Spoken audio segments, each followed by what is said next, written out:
Namaste. Welcome to another episode of Passion Fruit.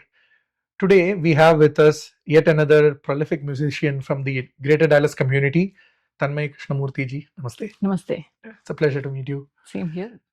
Tanmayji has a very multi-dimensional perspective on music. She is currently and in the past involved in different aspects of interaction with classical music, classical Indian music. So we'll hear more about that from Tanmayji.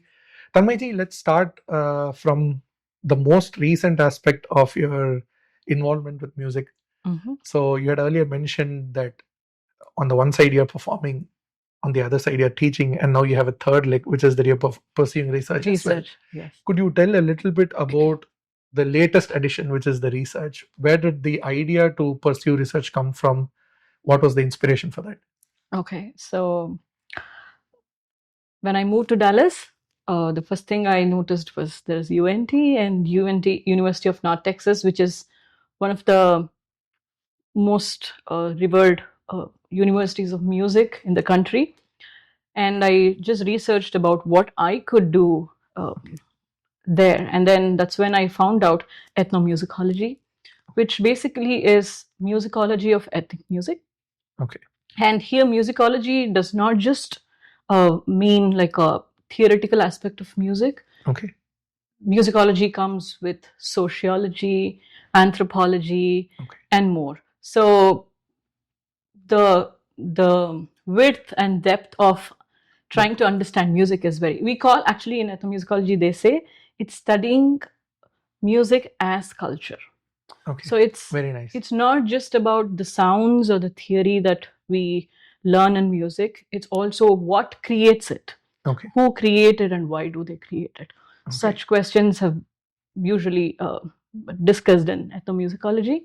And I, of course, the seeds were being under my guru, Vidwan T.M. Krishna. Okay. So music was always, he was the one who probably opened my eyes into looking music beyond just what we sit and sing or sit and practice. Okay. There's so much that contributes to how we make music, and that definitely was something that I learned with Anna, and that kind of continued here, I would say.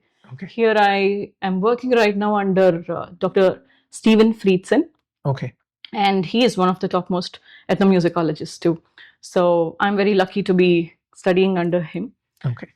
Yeah, And did that evolve in personal interactions with Krishna Anna, or was that more that he was consciously urging all of his students, including you, to have like a broader perspective towards music rather than just performance? No, I think his general approach to music itself is like that. Okay. So when we are learning a kriti, we just don't learn how to sing it. We do, I mean, he speaks about a lot of other things that happens along with that.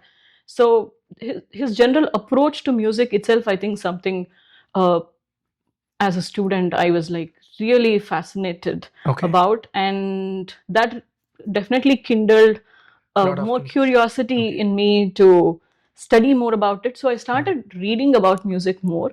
Okay. That too I would credit to Krishna Anna. Right. So I read his stuff first, a lot of his writings, and so that it just evolved. And I would say it was an organic process too. Okay. So when I came to ethnomusicology, that was just, I felt the connection. Right, yeah, it didn't feel like two completely different things. Okay. Of course, I did not have a background of research before that. I did my bachelor's in computer science, so I had a completely different background. So it took me some time to understand how to write and how to speak about something, not just theoretically. It's going beyond that. How would we express that in academia? Okay. So that's something I had to learn in the beginning. But yeah. Nice. And so your current research here is focused on a specific topic, or are you identifying what that might be? Yeah, the current one, so I'm right now doing my coursework for my PhD. Okay. I'm in my second year. I probably think I would go into a sociological, historical research of Indian music, so South Indian Carnatic music. maybe focusing around 17th and 18th century. Okay. A time which is probably going to involve a little bit of Trinity period, but Okay. also I want to look at the Just period before Trinity period. Okay. And something in between, like the Vijayanagara and the Trinity, is what I'm thinking. But I still have to go and understand what is available in the archives and see what kind of material are available to really do this work. Okay. So I still have not started. This is just my initial ideas, depending on what's written in ethnomusicology. Okay. And to say a little more about my master's thesis, I did a philosophical, I wouldn't say as a research, philosophical, I don't know how, I'm not finding the right word. So I spoke about raga rasa. Nice. But rasa not in the sense of just navarasas. Okay. So in Carnatic ragas, we don't really identify ragas with one social social emotion of those navarasas like they do in dance. Right. But we still are looking for something beyond just the swaras. Correct. So if it's like a Todi ragam, we do not like only talk about, oh, the reeve should go this way or the ga should sound this way. Of course, that's very important. Right. But beyond that, the emotion of Todi is something that's mesmerizing. So when I sing Todi, it just fills around us. Right. So what is this experience that we get while singing it? And as musicians, how do we look at Todi? Okay. Is it just the swaras? I mean, I personally, I don't think it's just swaras. Okay. Once you start singing an alapana, it's more than swaras. There is Todi emotion that we express through our music, which I called as raga rasa. Okay. And of course, I did go back to the philosophical texts and compared it with. So, but it's not something exactly like what would you see in Natya Shastra or about the 9 rasas and so. Okay. Yeah. Nice. Nice. This is a very interesting connection that I want to make, which is that I'm assuming you were born in Karnataka. Right. Right. So in the time that you were born in Karnataka, what was the impact of Carnatic classical music in and around the locations that you were? How did people perceive it? And I'm asking this as a person who comes from what you would call as the, let's say, the center town for Carnatic music, which is Chennai. Mm-hmm. Right. So the perspective that we have, I have heard, is very different from the perspective that people in Andhra have. My own violin teacher used to comment every now and then that if you're out of the major cities in Andhra, people do not know what an alapana is in the way that people would know in Tamil Nadu in any village. Okay. Right. But do you think even in Tamil Nadu, every village you would see people?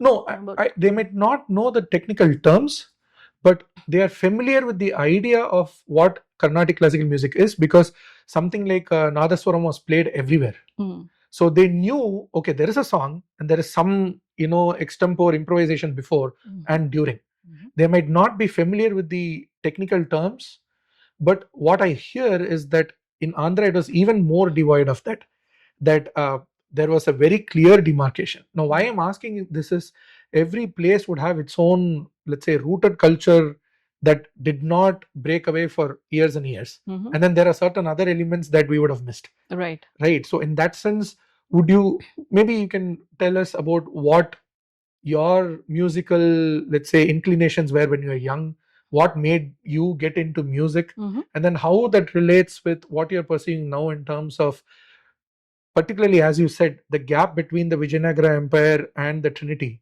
right? In what way do you see that enables you better to represent or study that phase, or that, okay, there is a gap, it's a gap for me as well, and so I'm curious and I want to unearth it. So I come from a village in Karnataka called Holalkere. Okay.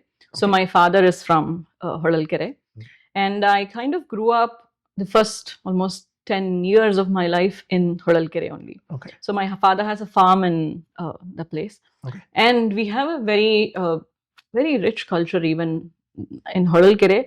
But as you said, it's not a very Carnatic environment that you would see there. But we have a very famous temple in which we used to have the Rathotsava, and there was a lot of Nadaswaram playing. That all that was a part of growing up. But when it comes to Carnatic music, I mean, I wouldn't say there was a lot of concerts that I got to go as a young kid. But fortunately for me, my mother's side, the entire family is of musicians. My mother played violin, and my grandmother sang, and she taught all her children. My uncle Vidwan Ramurthy, he is a disciple of Lalgudi Jayaraman sir. So I do come from a music family, and my father was extremely interested in Carnatic music too, and his family too. So my father's family too are into Carnatic music, just as audience. Right. And so it was there at home for me, though it was not like really available outside. I did not really get to go to a lot of concerts in the first few years, I would say. But because of my mother's family, we conduct a summer camp in the village. In the village. Nice. So that's also a village called Nidle near Dharmasthala, my mother's place. So in her house, the native house, my uncle and all the sisters, my grandparents, they conduct a workshop for all, the children around to come and learn. So that was a place where kind of music bloomed, I would say, for me. The exposure there was something that made me realize, okay, this is what I'm going to do for my life. Though I was singing from a very young age because it was at home. My mother taught me, my grandmother taught me. So it was just there. But these workshops, or the shibira, what we call it, was definitely one of the triggering. Yeah. That's when I was like, okay, this is what is going to happen. And that's where I met my guru too. So generally in Karnataka, in both the places that I come from, we do not have a very vibrant Carnatic community. Of course, when you go to cities like Bangalore, there are a lot of concerts that a student would get exposed to. But here we did not. But as I said, I did have Carnatic music in the family. And of course, after I started learning from my guru, he made me understand the depth and I think I'm just going to repeat it again. So it's not just about what we sing. There is more to understanding the music. So that's something I started after I started learning from Krishna. And of course, that transferred into my research. Yes. Nice. Maybe one segue I want to take from here is, in your capacity as right now pursuing research in depth to understand aspects of music in the way that it either interacted with or impacted culture, let's say, how do you see your experience of being a student in your younger years, learning in India, even if in a remote village, but still well connected to music within the family? So it's not like it was entirely different and like the first generation of students learning, as opposed to, let's say, you as a teacher seated outside of India, right, and teaching people here where the fundamental culture is entirely different. And so there are aspects that, yes, they can relate to in a way that normal people could not, purely because you have the language and the awareness being in the US. But at the same time, there is also other cultural aspects that would not sink into them that early, right? So you would have a different set of abilities or like comfort zones with teaching here as opposed to having learned something in India. So how would you compare your, let's say, early days of learning Carnatic music with what you see as an experience to your students here?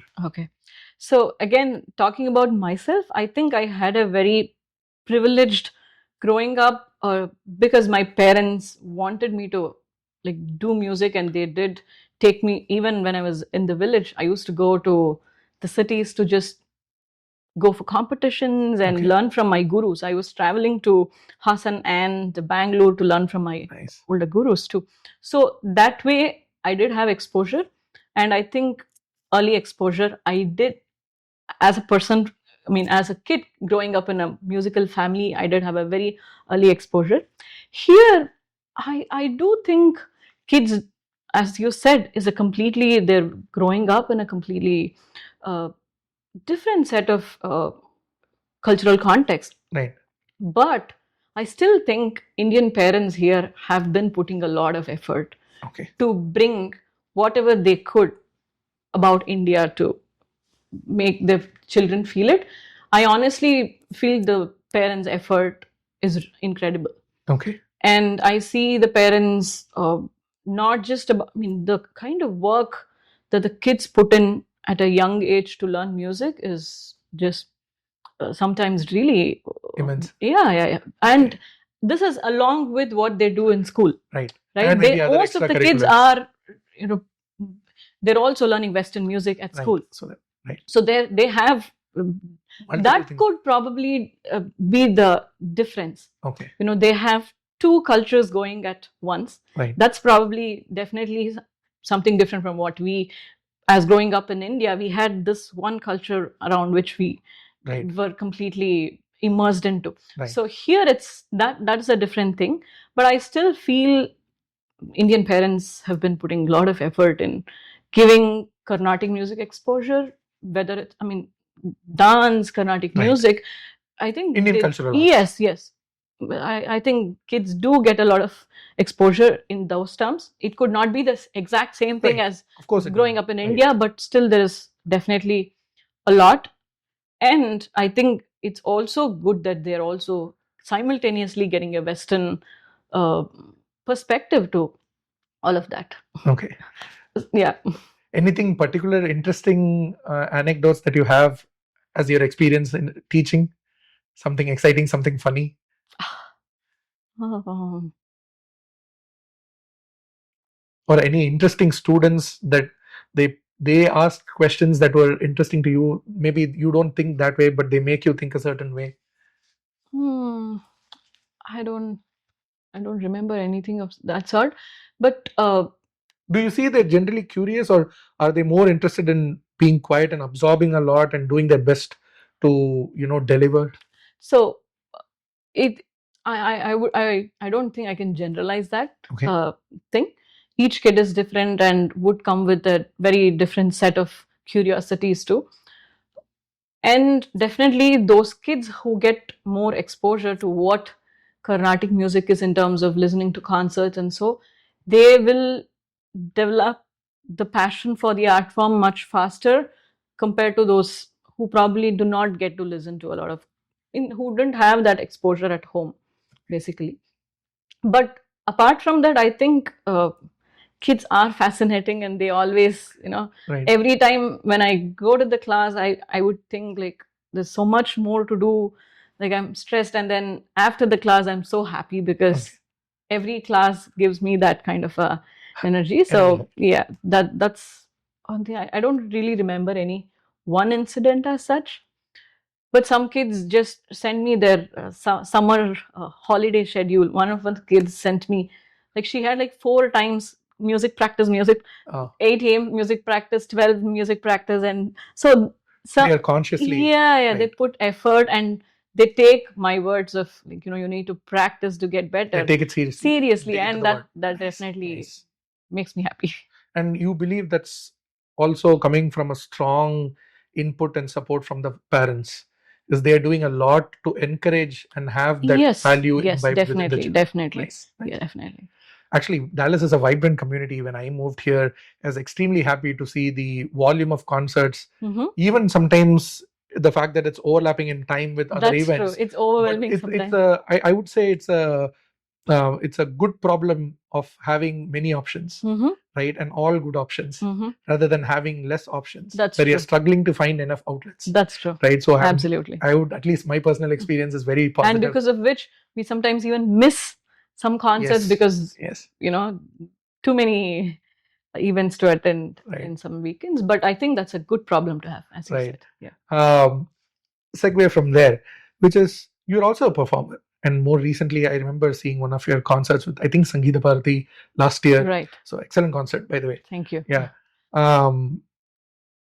As a performer, there is a certain responsibility that, okay, we have to do our best, not keep improvisation in the front, but at the same time, not collapse with multiple mistakes doing improvisation. So there is a certain level of rigor and, let's say, a conscious effort going towards a concert, right, as opposed to just a general practice or singing for fun at home. And that is understandable because you're singing to an audience.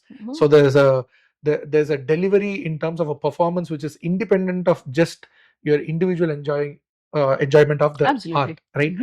My question to you is, over the time, do you have any specific perspectives towards performance that you realize, okay, what I thought of or how I planned for it 10-15 years back is exactly the same way I still do this aspect, whereas there are these other aspects where either because I'm learning more and I'm identifying new things, or because, like, you're doing research, you're teaching students, so all this diversifies your perspective, and then you feel, okay, you know what, I was performing a certain way then, but there are these aspects that I probably do differently right now. Not that one is good or bad, it's just an evolution of some and certain things that carry on. Right.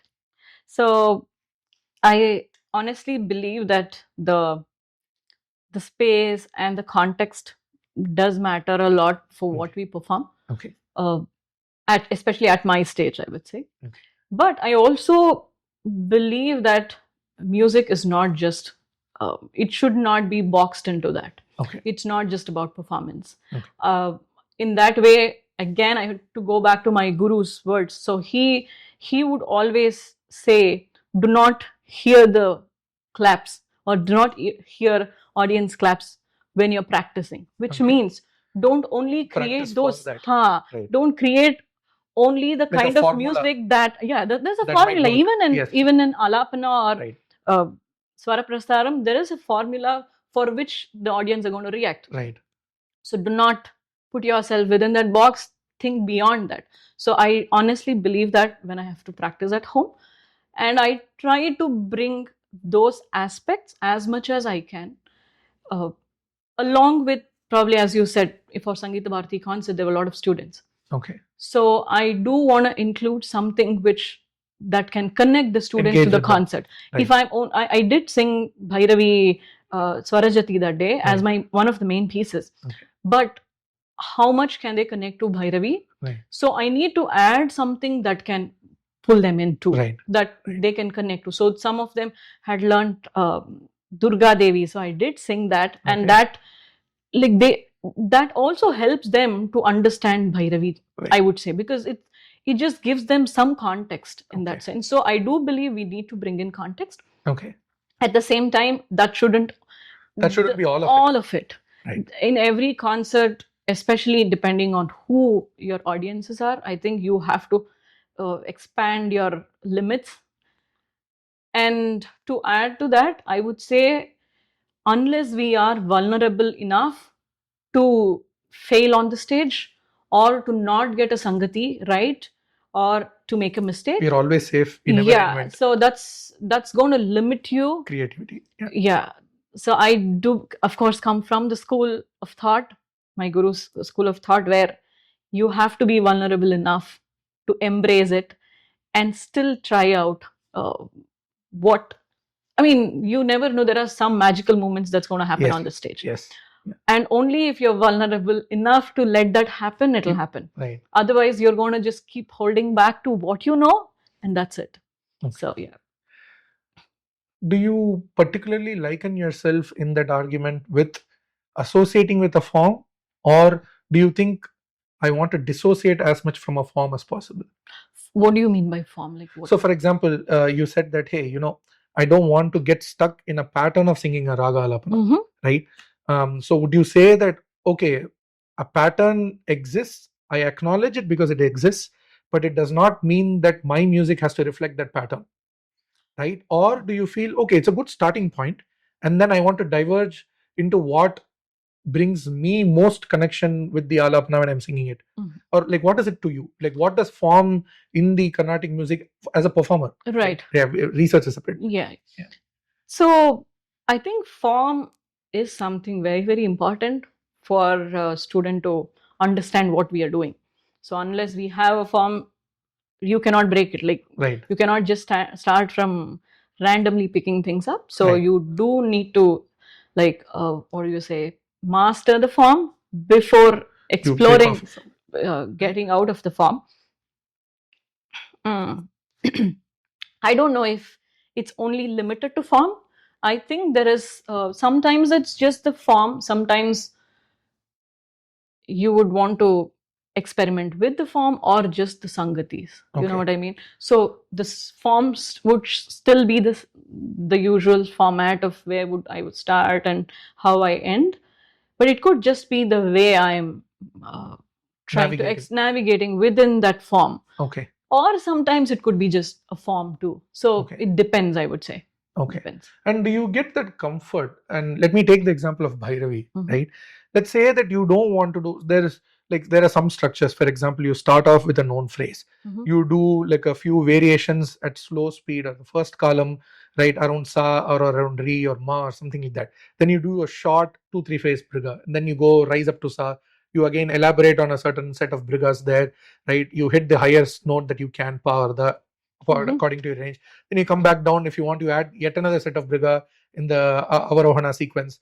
So there is this kind of an agreed upon structure, even if not explicitly mentioned that that is the way it should be. I don't think there is any treatise that says this is the way you should sing an alapana, but at least in practice it seems to work reasonably for most people in terms of mixing and matching, so that people, in their perspective, people don't feel bored as an audience to receive it, right? That's typically what they go with. Okay, if I'm delivering something, what do I think engages people more, or how do I structure it? Now my counter question to that is, okay, if I want to break that, the question is, how confident am I of the raga itself that I say, okay, I'm ready and willing to break that format. Let's say I'm singing only first column. Just for fun, I decide, even maybe at practice at home, I say I'm only going to sing first column. So starting from Tarasthai all the way up and then back down. No brigams, no second column. Right? Would you say that that kind of an exercise is a feel confidence into the, or feeds confidence into your understanding of Bhairavi? Or do you think that takes away from the understanding, because in the process of going out of one form, you're forcing yourself into another?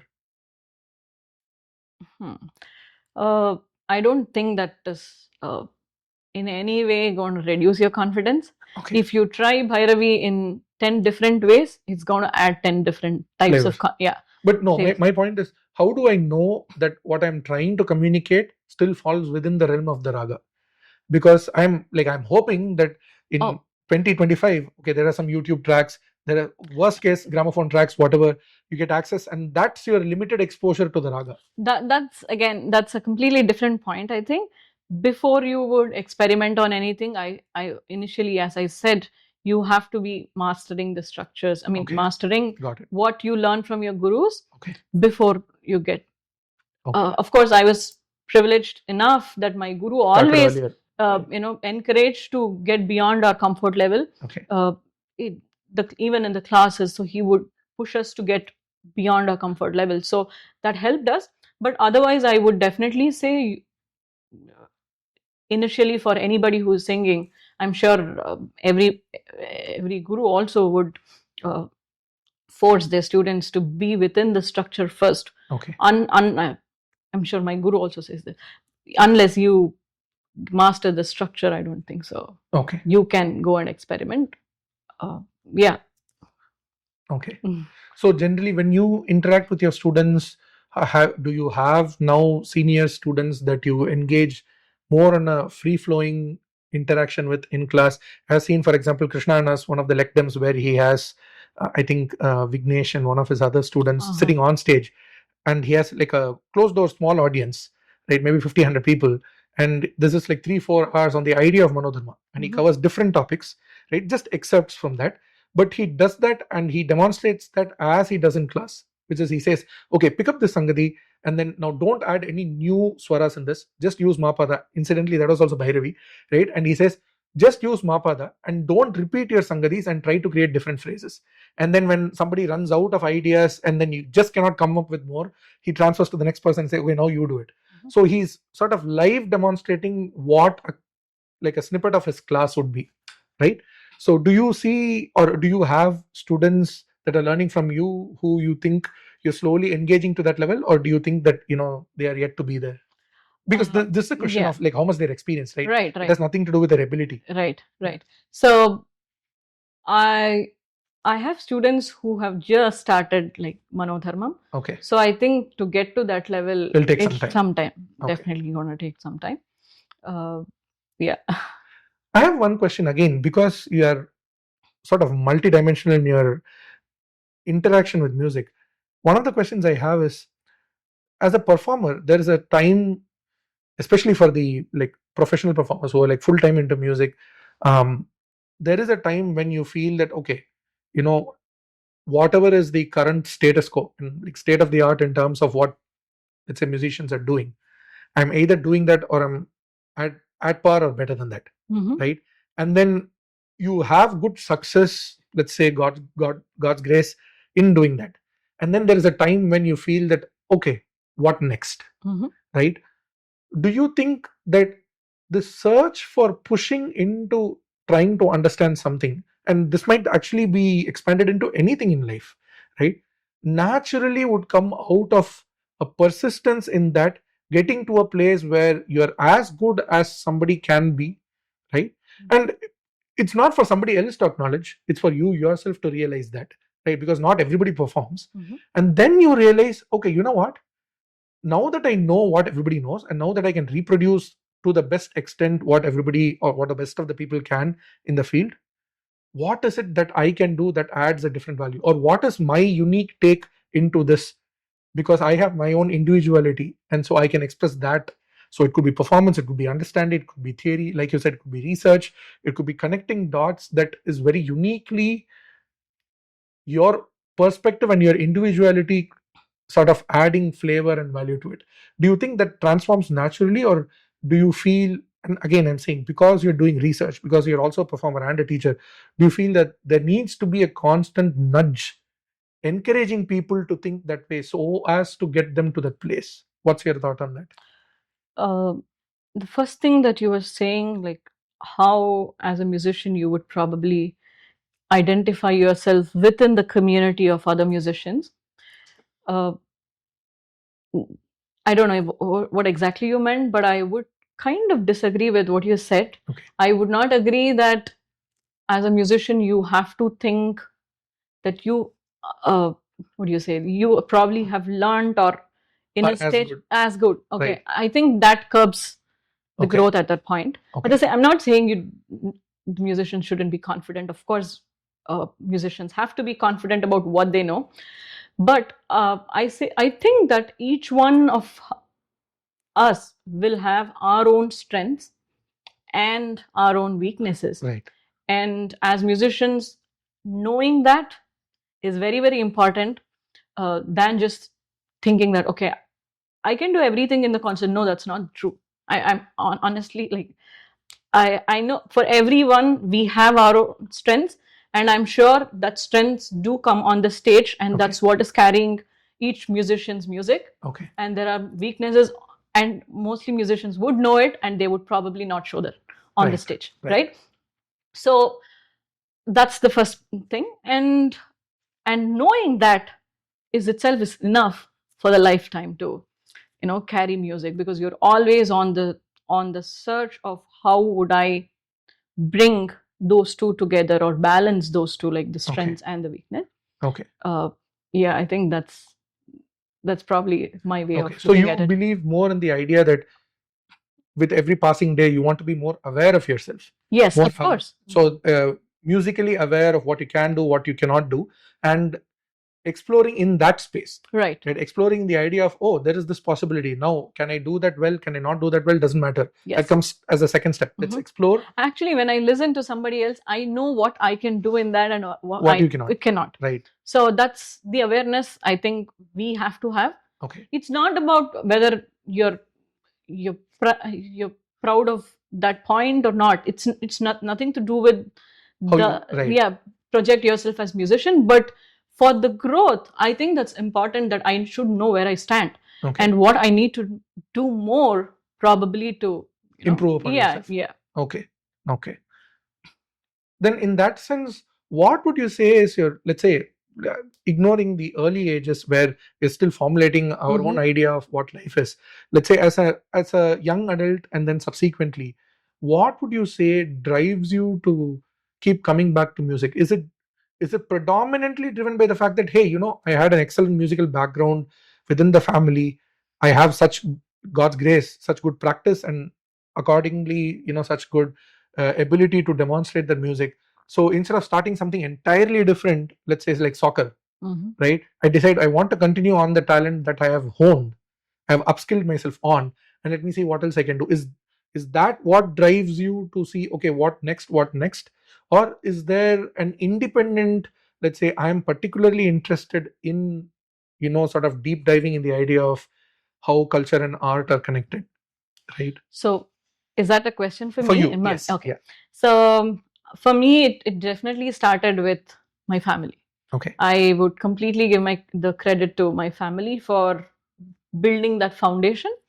Both my parents at home were very, very, I don't know, supportive, or they really insisted on me being very systematic about my practice sessions. So I did start practicing from my second grade. Okay.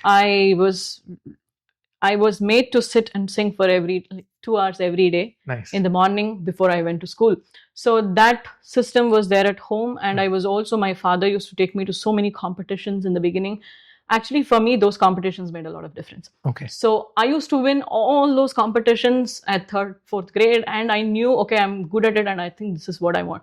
I should be doing. Nice. So it was reinforcing. Yes. Okay.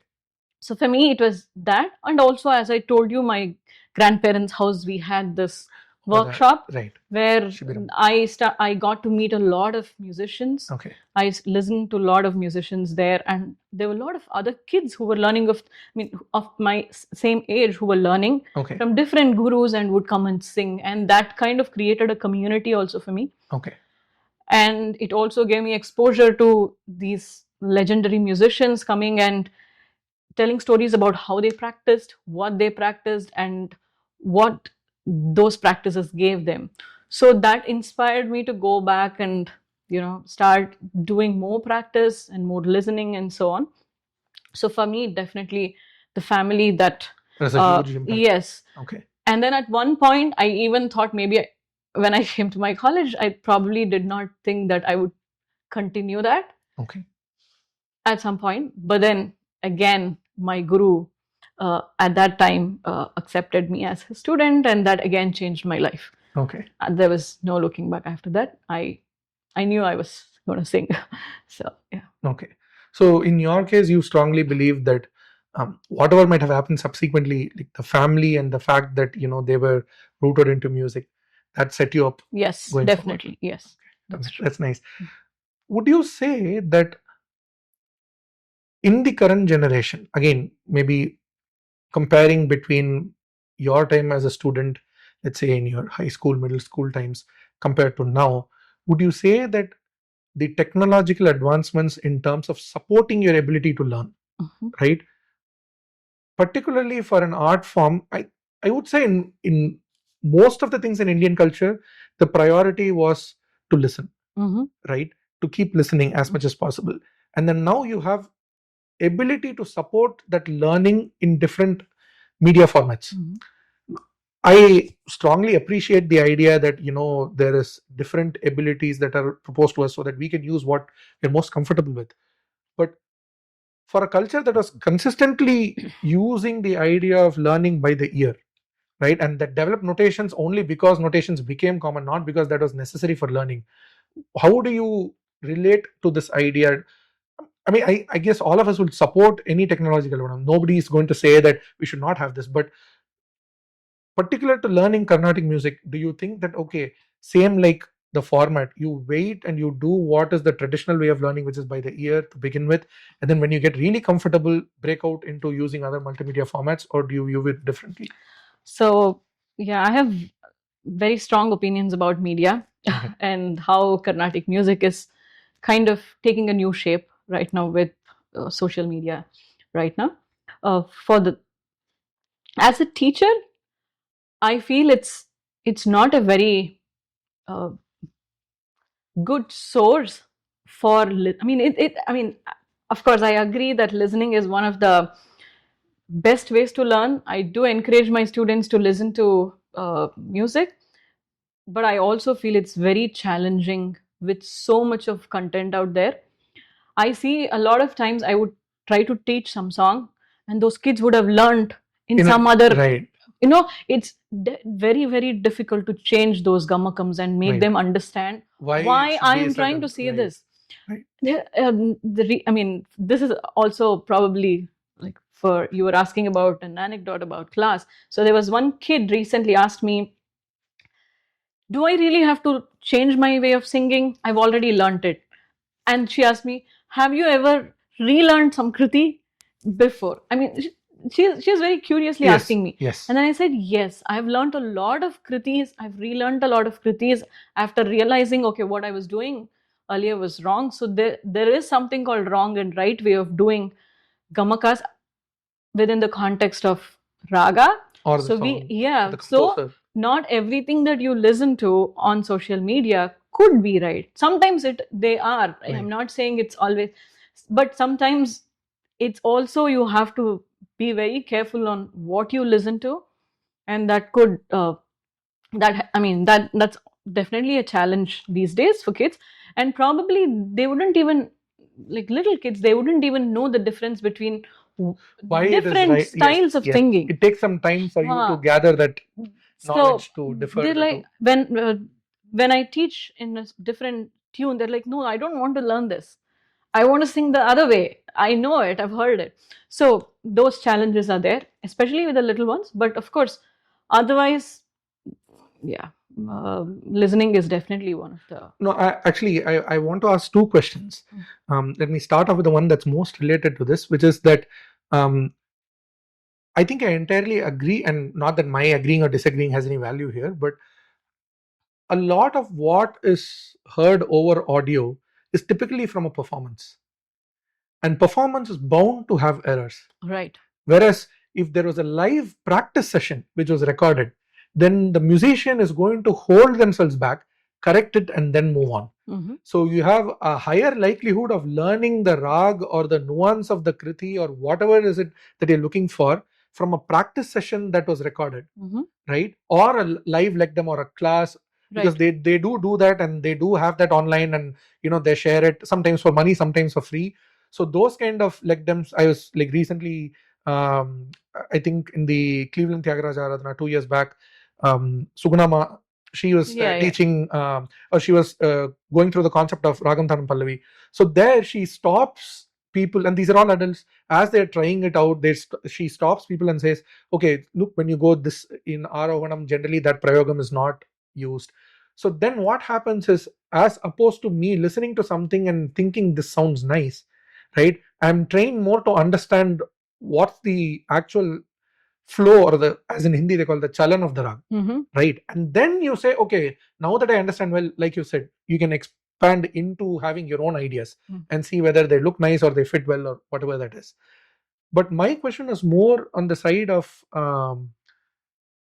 media and supporting learning, in the sense that there are apps, for example, that transfer the frequency that you sing into a timeline, right? Mm-hmm. And they have y-axis, which is the English frequency, C, D, C sharp, etc., etc.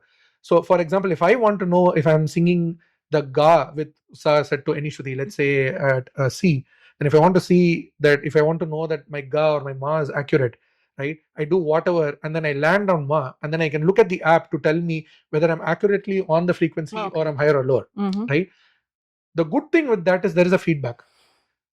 One could argue the downside to that is you reduce your ability to train your ear to know what is right and wrong. You become more dependent to external activation of feedback, right, which is entirely outside of you, right? Going one step further, there are even apps that I'm familiar with. I don't know if this has been expanded into the Carnatic music or Indian classic music, that transform this into colors. Oh yeah. Yeah. So what they are trying to do is they are trying to feedback with colors for dance and for music, with the aim or hope to make people most conveniently relate to color. And so every time it goes wrong, go towards a color that they most often do not prefer. It need not be red. It's a question of your color choice. Okay. So if you are if you like pink and red, then more reaffirmations are of positive affirmations are going to come from that color, and more negative affirmations are going to come from something else. Now, I like the idea that this enables learning to different kinds of people, but that was more of my question towards, in that process of learning, at some point you have to remember that, okay, that's still a ladder, and you don't want to always hold on to the ladder, right? You want to be going back to the ear, right? So do you see that as a support, or do you see that as taking away from what's more rigorous, more time consuming, more effort driven, more challenging learning, where you do not use all the support systems? Right. I mean, I do think technology should be used to help, but at the same time, as you said, if you're using frequencies to identify your pitch, like you're probably reducing uh, your own ability to identify things or be correct on the stage. That's okay. I mean, I'd say that's also okay, but looking beyond that, what happens to music itself when you start using that? Right. So the way you would sing the pa, if you have to just land on that exact frequency, do you always sing pa like that? No. When you're singing pa in Todi or Bhairavi, it has a movement to it. If you think of it as just one frequency, you're probably losing the raga there. Right. So I think we have to think about what happens to music when you use technology. Otherwise, I think using technology is probably, like as you said, if you can upload free music for somebody who do not have access to it, that's absolutely an amazing thing that you're doing. But how you use it and is very important, and that should also, I mean, you should probably critically think before doing such, just even the pitch corrections and all that. Okay. I think we need to be a little more critical about how it affects the music. Okay. Do you think that, and I mean, you can wish not to answer, but in general, do you think that there is a tendency to not be honest with criticisms in the Indian classical arts? And I do not mean personal, I do not mean a question of choice. My assumption is that, okay, in the framework that they are performing, are they really doing a good job of performing, right? And this is not a new question, right? Because one of the issues with art is that, on the one hand, it is a creative endeavor, which means that you cannot put it within a framework and say it has to work a certain way. So yes, in the Olympics, freestyling gymnastics, or like all these figure skating and all these things look nice, but the judgment is made on very specific things like triple spins and things like that. So again, it becomes more of an objective judgment on an art, right? So there is that limitation that the critiquing of an art is a very subjective process, just as the artist itself or himself or herself demonstrates that art. But the lack of criticism enables anything to be accepted, right? And there is one common thing that people say in physics: we are looking for the theory of everything, we are not looking for the theory of anything. And there's a big difference between the two, right? A theory of everything is a theory that encompasses all known physical understanding of life.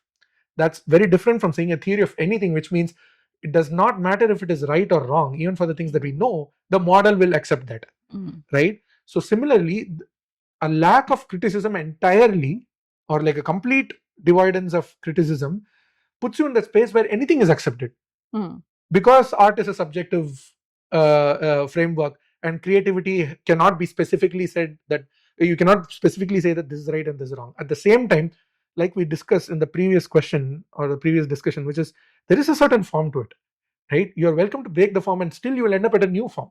So it is not necessarily the rigor to a single form that is being in question, right? As opposed to the idea of what is the idea that the person is trying to communicate, and in that framework, are they doing a really good job of communication? It might not be my preferred framework of communication, but there should be some level of criticism for where we stand, what should be the right way to move forward. Do you think, one, that exists? Do you think it exists more than we want, or do you think it does not exist as much, in your personal opinion? You mean like the criticism exists, or? Yeah, critiquing, positive critiquing, and I don't mean in terms of personal critiquing or like random stuff. Taking a music, understanding the alapana and saying, look, this part was nice, but here I felt that they were meandering too much, or this part was nice, but here I felt they were repeating, and the moment they realize they're repeating, they should have gone to something else. Right. That kind of a critique, which is a little bit more constructive, where the performer also understands that, hey, this guy is not just sitting there, right? He's also paying attention, right? So that kind of criticism, do you think it exists at all? Do you think we overdo it, even if it is not formal? People randomly walk up to the musicians and give a lot of comments, or do you think we underdo it and all these comments are very platonic, very superficial, nothing that actually is very intense, very thoughtful, or very emotional? I think it depends on where we are performing and for whom we are performing to. Okay. So it probably exists. I mean, some kind of criticism does exist in every space. Right. Personally, I wouldn't put myself in the center and look at those criticism. I would put music in the center and look at it. Right. So if it's definitely something that's going to add to the music, then You of course, it. yes, Right. it is something that I need to be thinking about. If it's not for the music, then I wouldn't really think about it. But as you said, the structural wise, I do have my critics in my family who will probably even give me the kind of critique that you were talking about, like, you did wander here, or you did not do that.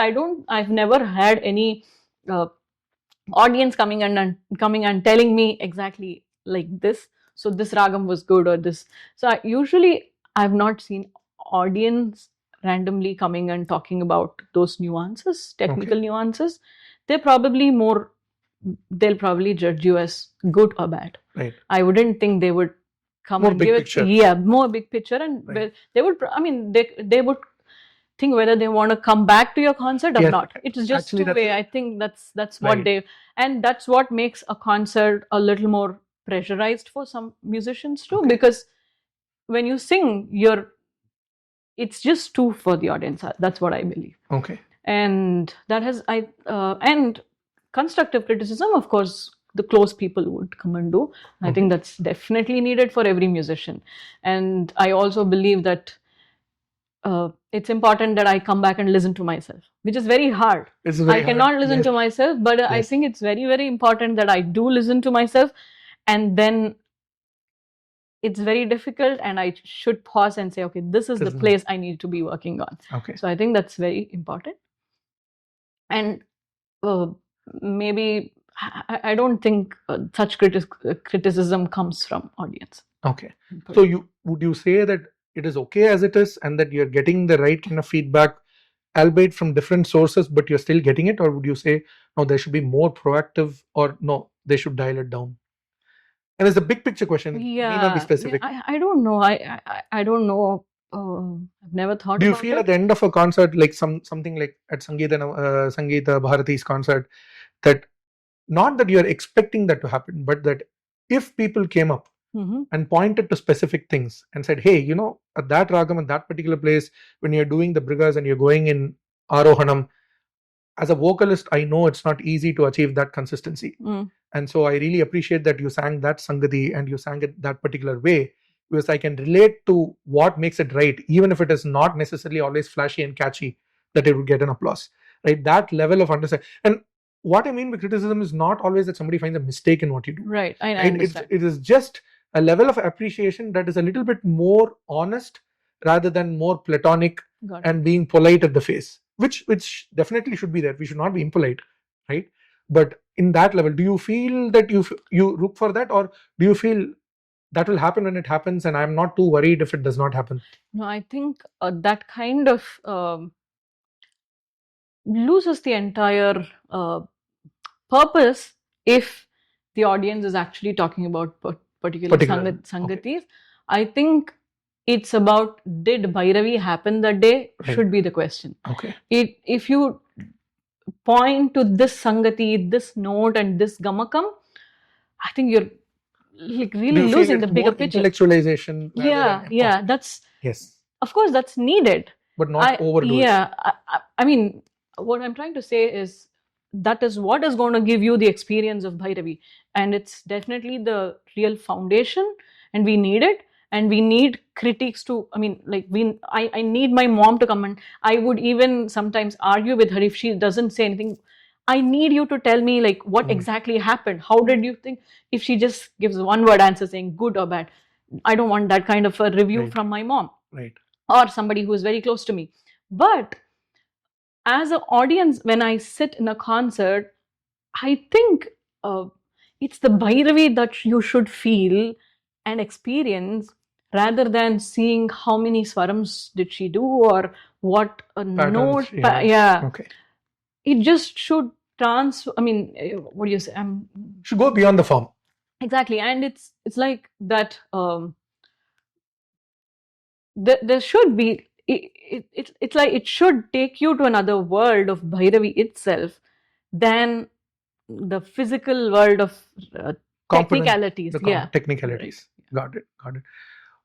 Have you ever faced any major roadblock, not in terms of like physical reality, like I was not well or I got injured, not like that, but mental roadblock where you felt, okay, I'm here, and for the past few months or few weeks I'm not able to see beyond this, so what next? Not necessarily because I have to push beyond, but you start feeling that, okay, this is getting stale, and it might simultaneously be along with something else being interesting in music, but there is this other place, either in performance or in teaching or like maybe soon in research. My question around that is, have you ever faced such a roadblock, and in that particular instance at least, what helped you come out of that? Yeah, of course I've faced it so many times. Okay. And I do feel as a musician, when you're like really performer, you sometimes are alone. Okay. You just wake up, practice, eat, go to bed, wake up, practice. So you have to get into that cycle of just doing that again and again and again, and it can be sometimes just could feel that you don't have anyone to kind of have that interaction with. And I have had many times where I would constantly practice a lot, but still, like, what am I doing? Okay. Such phases have been there, and I have gone to other forms to just find some kind of inspiration at that point. Okay. And I've gone to legendary musicians' music. So I would be singing some ragam for a couple of days, and then I'm not able to find anything in that. Okay. Then you listen to somebody. Right. And creates a sponge. Yeah. So that has happened too. Okay. And in my singing, I would say, class, I don't know, I just love kids. Okay. I just love to interact with them, and it has always been like every time I think, okay, I don't want to teach more, I just love it. So I just want to go back and teach. That it's more of a, such a fun thing, and I think that adds so much value to life after I started teaching. So I realized that. So it's always been that. I'm happy and I'm very blessed for that. Research, I think in the university, of course, when you get into the real research part, you're alone again. Right. You exactly like how you practice, it's like you're the only one.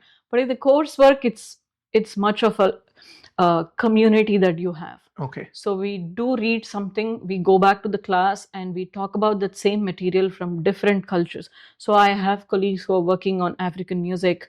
Some one of my colleagues is working on Hindustani music. So I had Chinese musician who was also doing a PhD. So you have these different perspectives that you kind of put together. And I think intellectual conversations in college, I've loved it. Okay. Whether I contribute or not, I've loved being there and learning from those conversations.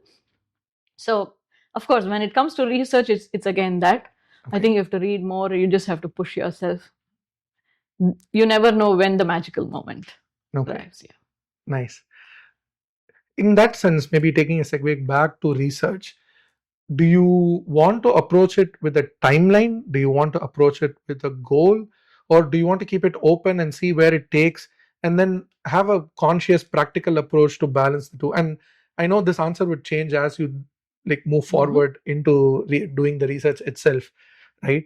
And one of the, let's say, comparisons I want to bring into this is just a couple of weeks back, uh, I was playing around with AI and I was looking for something, right? The GPTs and like different versions of AI. Just in the last 2 years, the amount of information that it is able to process in a way that it is useful for us, right? I still remember 2014, 2015 when Google used to do the auto recommendations, and or YouTube used to do auto recommendations or suggest. It would be all over the place. I liked it because I didn't want the YouTube to give me suggestions that are similar to what I already hear, right? But it would be each individual's preference. Some people like genres, and so they like to go with that, right? But then 3 years down the line, I remember that it became really good. It became so good that it would actually pick up songs that are similar, right? And similarly, I'm seeing that same 2 to 3 year timeline improvement in the GPTs or in the AIs, which are able to give you information beyond what I would have imagined was possible in two years timeline. I thought that was like a 10-year timeline thing. Why I'm asking is it's going at such a rapid pace that if they enable audio visualization within the AI framework or as, let's say, partnership with other frameworks, I have a strong feeling that it is going to significantly impact research in a way that much of it would become just reporting, and you'd be able to do things in 6 months that you would otherwise take 5-6 years to do. Purely because as an engine to analyze such large volumes of data is present at your fingertips within a second, which you otherwise, let's say in the 1980s or 90s, you would be super happy to have read 2 books from 2 different libraries, right? So why I'm saying is I'm excited for what the technology is able to offer to us, but at the same time I wonder, as I'm seeing elsewhere where AI is reasonably well developed, that it is going to take a lot of the focus out of individual efforts that somebody like you would be pursuing and drive a lot of that towards using the machine of artificial intelligence to do it. What, like, have you encountered that already within your coursework, or is there discussion around that with your peers? I think right now in humanities, academia kind of wants to keep AI completely out. Okay. In a way, I think they also want to deny that it's going to do anything for the research, but that's not true. It's definitely has changed because you have these AI tools to just read the documents for you. So you don't have to sit and read 40 pages, 50 pages. So for us in coursework, we have like almost 100 pages of reading for every course, every week. But there are applications that you can use to just do that for you. And they'll give you like conclusions of what is there and what are the important points. So that's already available. No, I'm even seeing examples more recently. As composing music for one of the dance programs, and I was looking for Hindustani bowls. I did not want Carnatic sologatas. Right. It is not that I was actually using the Chat GPT or Microsoft Copilot just to test, okay, how good has this become? Not that I was looking for answers. I was very surprised by what it is able to do. And the beauty is it gives you references to where it is taking those answers from, and then it can tailor make answers for you. So if I say, give me a Takadamita, and then convert that from Takadamita to Hindustani bowl, to Kathak bowl, to Pakawad specific bowls, it's able to do that. Now earlier you needed the expertise of an individual to contribute to that, right? And now, because all that is recorded, a machine is able to just analyze all that and extrapolate and correlate and give you an answer, right? The question I have is, because in my research, as I was exiting my postdoc, we started seeing the impact of AI. Consciously, a lot of the grants that were supporting experimental work died down. Right? Why? Because you're able to use AI and get significantly better impact in what you're trying to look for. Right? So now what that does, and that is where I was coming with, which is that you'll still be able to pursue the research, but with the help of AI, not individually by yourself. Right? And you are in the time frame for the next 3-4 years when AI is going to make a huge impact, and it's going to be parallel to your career in doing research. Now it could be excellent because if you are in a deadlock, you get an answer so quick that inspiration comes from AI. It could also be the other way, that you don't get the satisfaction of having deep dived into an issue and become a genuine expert of the topic rather than just outsourcing it to somebody and getting the headline for it. Yeah, I was about to say that. So AI can give you the conclusions or the important points, but then it doesn't make you an expert of it. Right. So I sometimes feel, especially seeing my little cousins and all, so they think the data which is there on their phones at the fingertips is here. It's not. It's not. It's not the same as having that experience or having Yes. learned it and saying Right. and just checking on your phone. Right. They're two different things. So when it comes to research in music too, it's when you're there's nothing that you're going to innovate, right? It's research. You're Right. searching for something new That already within what exists. already exists. Right. So whatever it is, even if you're using an AI tool to search you something, I think unless you know it well, you will not be expressing it, especially within the Arts. Okay. It could probably affect a production, as you said. Okay. Production, of course, has a lot of, Okay. but it also, I think it's just organic. Okay. It's just you have to learn new techniques of doing it. Right. Probably who does better, who knows to use AI better will probably be more successful in the eyes of the world. Yeah. And actually, it's not so much that I agree or disagree, but the immediate example that comes to my mind is when we were studying like middle school, high school, we had the logarithm tables. They would not let or permit us to have calculators. Right. In university, from until my second year, I couldn't, and then the coursework enabled because some of those calculations were too intense and there was no other way to do it. But if I had grown entirely on a system that enables you to use calculator from your like primary school, would I ever be comfortable learning the math to do the tables and to practice that every day? No. But the question is, do you need it, right? And that ties back, I think you already sort of touched upon that, which is you don't generate anything, right? But I think the argument with AI, at least that's where the industry is trying to push towards, is that it's not that you are going to be able to generate, it's that it's going to outdo you in generation as well. Right. Right. Now, they have not exposed to the public what it can do. But I am really familiar with a few peers of mine in other industries who are doing that, and they say it's already at a place where it can generate things. Right. Right. They're just not releasing it to the public because they want the right project to hit a jackpot because it's a company industry product. But it's very interesting because I relate to exactly as you said, which is the phone became smart. Right. Did I become smart? No, not necessarily. We are actually getting worse because we don't remember anyone's numbers now, which we used to do like 20 years ago. We didn't put effort to remember that. It happened naturally. Yes. And now because you're enabled, you're lazy in your mind and you're not doing it. Yeah. Right? No, because you're a teacher, you're also pursuing your own research. So in a sense, you're doing your independent studies and enabling yourself better as a student. I was curious what your thoughts were about that. Maybe like a slight segue around it. In terms of, let's say, musical items, let's take a sort of detour into that. You have all the way from Swaravalis, then to Geetams, then Swarajatis, then Varnams, then Kritis. And Kritis with different structures. Every composer did something different, right? Is there something particular that you like a lot?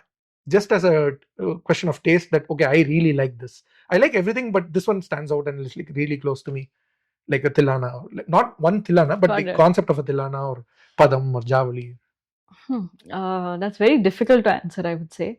So it depends on probably what state of mind I am in. Okay. But generally, I like slow compositions. Okay. And I like compositions that have more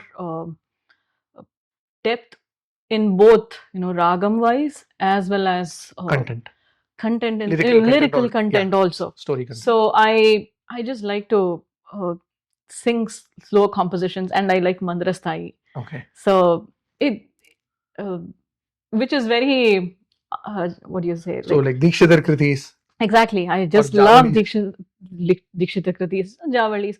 I mean, I love all types of composition. I love tilanas. I love fast compositions too. I just love to do swarams on faster compositions or Deshadi Talam. I just love the the timing sequence, the laya that comes that comes with that. So there are different things, but generally, when I sit with the tambura, I would like to sing some elaborate, slow composition Mandrasai. and mandrasais, and yeah. Do you feel yourself ever attracted to Hindustani music, Dhrupad style, which has that tendency? I do. I listen to a lot of Hindustani too. Okay. Yeah. Do you listen to it to maybe consciously take, or let's say not necessarily consciously, but do you imbibe things from that in style, or do you say, okay, I enjoy it, I maybe practice the vocal techniques to get that kind of dynamics, but I'll keep my ragam closer to what is normally done? Yeah, so I do not, like, if I'm singing Kalyani, I will not Listen to Yaman and bring it. Okay. No, that doesn't happen. But if I have to sing like Madhuvanti or something, I would listen to it and probably see. But I also want to be conscious enough to not sing it in a very Hindustani style. Okay. I would want the Carnatic style that I have been taught to be alive when I'm doing Madhuvanti too. So I just am a bit more conscious about how I take it too. Okay. But I love listening to their music, and I love their laya, like the vilambit that they do. Yeah. Maybe then we'll have one interesting last question to sort of bring all these together. We've had such a long conversation. We've touched upon different ideas. Maybe to wrap it all up for this episode, we discussed about a bunch of things, like from your childhood, Bangalore days, to here in Dallas, as a teacher, as a student, as a researcher. Maybe to bring all that up in a way that summarizes it, taking forward, let's say keeping an open end to the next chapter. What do you see your next 2-3 years as a musician in all of these spheres moving towards? Is there like a single goal? Is it like multiply directed? Right now, it's my research that's taking the priority. So I am very excited to go and look at archivals and see like what I can find out about music that I don't know right now. So yeah, I'm really looking forward to do my research at this point. Of course, singing is always there, and I'm going to be continuing that performances wise. But the main focus right now is my research. Okay. And this is going to pursue for the next 3-4 years? 2 years probably. 2 years for sure. Okay. Yeah, 2.5 years. Yeah. Thanks a lot, Tanmayji. Thank you so much. Enlightening discussion. Exciting discussion. Thank you very much. Namaste. Namaste.